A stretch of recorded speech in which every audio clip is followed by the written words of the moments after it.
L'upcycling, c'est très simple, c'est l'art de faire du neuf avec du vieux. Vous partez soit d'une pièce qui existe déjà, une chemise, un pantalon, un manteau, que vous ne portez plus ou que vous avez trouvé en seconde main. Et puis vous faites du neuf donc avec du vieux, donc vous surcyclez, vous faites quelque chose un produit de qualité supérieure que vous allez pouvoir reporter ensuite. Donc il n'y a pas du tout de création de déchets, puisqu'au contraire vous prenez quelque chose qui ne sert plus et vous le réutilisez à nouveau.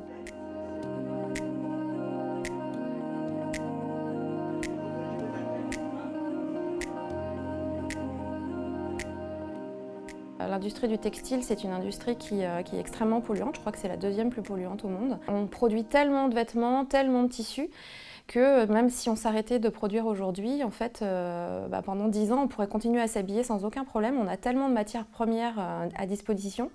Et donc on avait envie avec Irel de créer des vêtements, mais sans pour autant rajouter de la surproduction, de la surconsommation, la création de toujours plus de déchets.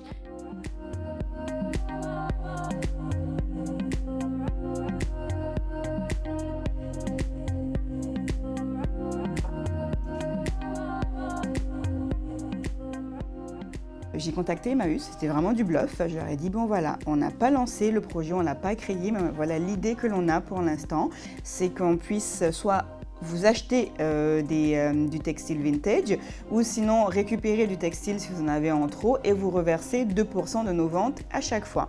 Et ça a matché direct. On s'est retrouvés à Pontivy, au centre de tri, on a été épaté par la quantité de vêtements et de linge de maison qui étaient donnés tous les jours, des tonnes et des tonnes de vêtements qui étaient triés à la chaîne.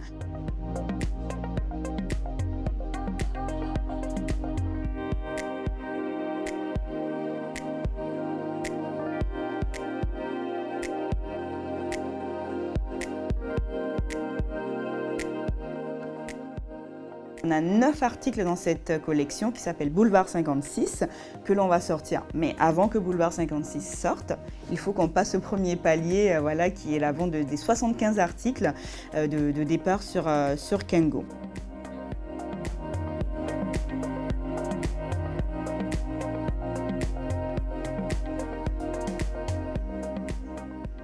On pensait se lancer tranquillement au mois de septembre, on se laissait plusieurs mois de préparation. Et puis on a commencé à en parler autour de nous et on a senti vraiment un engouement. Et alors on a créé notre compte Instagram, c'était au mois de mai. Et alors ça a été la folie, en quelques jours on a atteint les 1000 followers et on a eu énormément de retours hyper positifs, des gens très enthousiastes. Et donc on ne pouvait plus rester dans le teasing en fait, en disant on va faire ça. Et on était obligé de le faire maintenant parce que vraiment, voilà, on sentait qu'il y avait une grosse impatience.